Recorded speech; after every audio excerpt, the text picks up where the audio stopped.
Bonjour et bienvenue sur la formation Blender. Après avoir expliqué la texture Blend, aujourd'hui on se retrouve pour expliquer les paramètres de la texture Cloud et comment aussi l'utiliser. Donc pour cela, comme vous êtes en train de voir, le Cloud se figure comme ça, mais nous allons le créer pour vous expliquer un peu plus en détail. Donc, je vais créer un nouveau projet. Une fois que nous sommes ici, la première des choses est de vous montrer où se trouve cette texture. Donc, vous allez venir dans le menu de texture ici et quand vous cliquez plus, par défaut, vous allez tomber sur une texture d'image. Donc, vous allez changer, vous allez prendre le cloud. Alors, une fois c'est fait, il est maintenant temps de le voir sur notre objet. Donc, nous allons supprimer cet objet pour les problèmes de projection. On va le supprimer, on va ajouter juste un plan pour voir cela. Une fois qu'on a fait, on va passer en mode texture paint.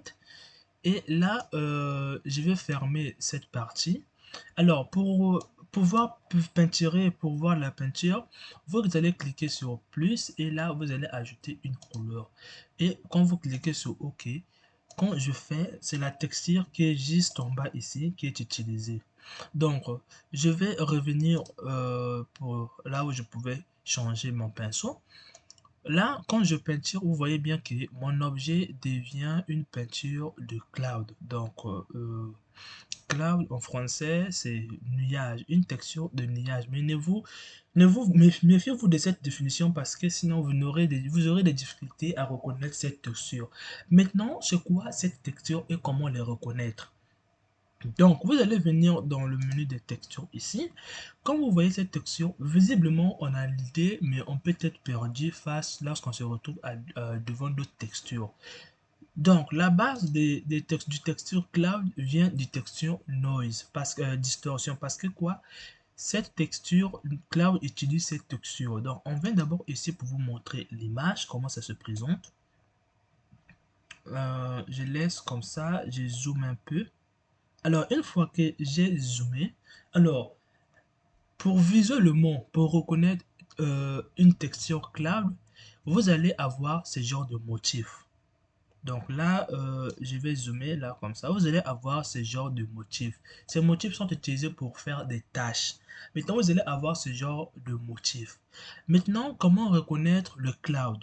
Avec distorsion, c'est simplement comme ça. Maintenant, le cloud se reconnaît juste par les bordures de vos motifs. Vous allez voir que les bordures sont floues, sont dégradées. Et c'est ça les textures cloud. Pour les textures cloud, vous aurez les bordures dégradées, les bordures qui sont floues.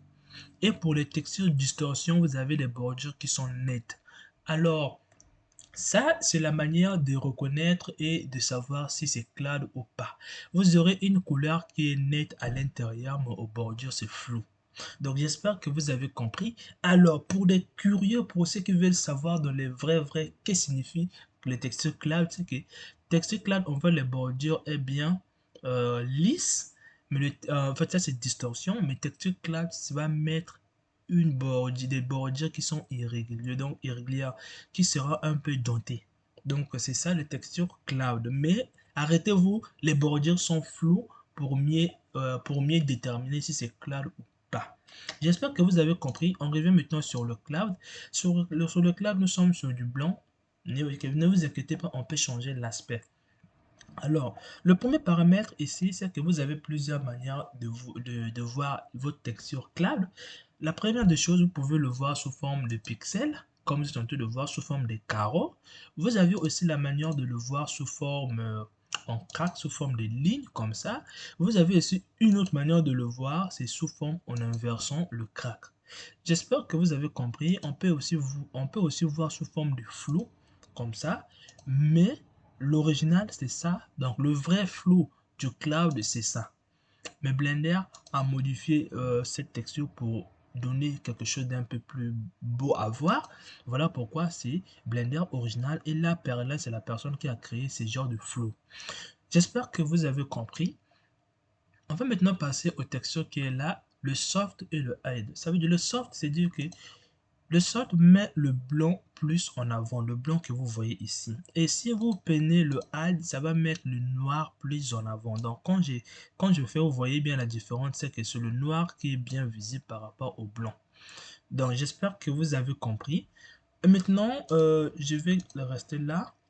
Je vais venir sur Color. Quand vous faites Color, vous colorez maintenant votre texture. Donc, comme vous êtes en train de voir, la texture devient colorée. Devient une couleur. J'espère que vous avez compris aussi ceci. Et là, je vais revenir en noir et blanc. Donc là, quand je fais, c'est en noir et blanc. Comme vous le voyez bien, là, nous sommes en blend. Voilà pourquoi le flou a changé. Mais ayez toujours en tête que les bordures des blancs est toujours dégradées. Les bordures des blancs partout, là où les bordures entre le noir et le blanc, c'est toujours dégradé. Alors, on va venir maintenant dans les paramètres qui sont ici. Ici, vous pouvez zoomer, comme vous le voyez. Vous pouvez dézoomer ici, comme vous l'avez vu, comme je le fais d'abord.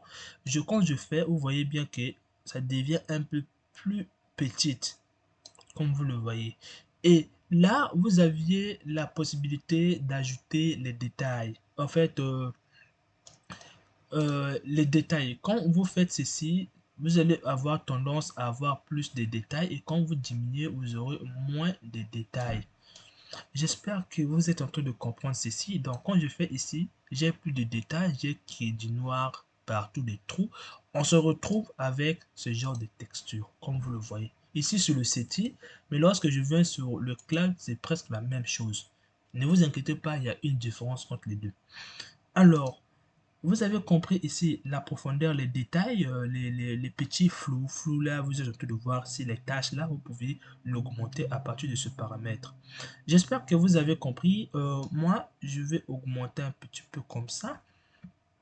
Maintenant, si vous voulez changer la couleur de votre texture, c'est ici que vous allez jouer. Ici, vous pouvez mettre le rouge en avant, le vert, la couleur verte soit dominante, rouge dominante, bleu dominante. J'espère que vous avez compris ceci.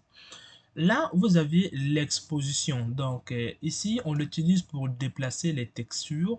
Mais moi, je vous dis que c'est l'exposition de la lumière. Quand vous diminuez, vous voyez ce que vous obtenez. Maintenant, si vous zoomez, vous allez constater la vraie différence des textures. Donc, quand vous faites, vous voyez bien que les bordures ici, bon, je vais zoomer encore un peu.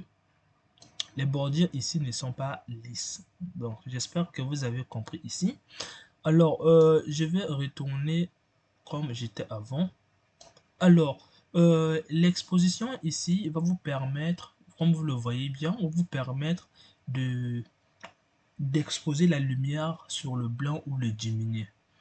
Alors, ici, vous avez le contraste qui permet d'enlever le flou que je vous ai dit sur les bordures de votre blanc. Le flou là, vous pouvez le diminuer.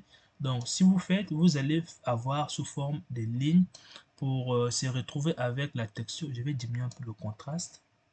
En fait, la luminosité. Donc, j'espère que vous avez vu bien. Et là, on voit bien que le texture cloud devient carrément différente des textures distord. Donc, je viens sur Blend. Alors, une fois que vous avez compris que le contraste permet d'enlever la partie floue qui est là, et le plus simple, je le dis là, le plus simple. Ce n'est pas vraiment on lève la partie floue, mais c'est le plus simple. Nous allons partir maintenant au color ramp. Le color ramp, lorsque vous le cochez, vous voyez ce qui arrive. Maintenant, ça c'est quoi? Le color ramp ici va vous permettre soit d'arranger l'exposition que je vous ai expliqué ici. Mais ici, quand vous le faites, vous allez voir que le blanc sera dominante. La couleur du blanc commence à s'éclairer plus. Et là, la couleur noire commence à dominer. Comme vous le voyez, tout ce qui est après près noir va devenir de plus en plus noir encore. Donc, j'espère que vous avez compris. Et là, on a des taches sous forme on a des taches noires. Si nous voulons avoir des taches de plusieurs couleurs, on va cliquer sur plus. On va encore cliquer sur plus. On clique deux fois pour en avoir deux. On va venir ici. On clique ici. On change la couleur. Par exemple, on met la couleur jaune. Comme vous voyez, le jaune commence à apparaître. Le mieux est d'en avoir au milieu, d'en avoir les deux jaunes pour que vous puissiez bien le voir. Donc là, comme vous voyez déjà, je peux zoomer. Comme vous voyez, notre texture, le blanc, d'abord il y a le noir. Après le noir vient la couleur jaune. Après le jaune vient la couleur blanche. J'espère que vous avez compris. Donc ici, la couleur centrale noire ensuite vient la couleur jaune et la couleur blanche. Suivez bien l'ordre. Et là, quand vous cliquez ici, vous avez la possibilité de le supprimer en cliquant sur le moins. Et là, la partie noire, ça devient d'abord jaune en plus blanche. J'espère que vous avez compris un peu cela. Et si vous voulez ajouter, il faut cliquer sur Place. Et là, vous pouvez arranger le dégradé pour ceux qui ont vu le cours sur les textures Blend. On se retrouve dans la prochaine vidéo auquel je vais vous expliquer la texture Distort.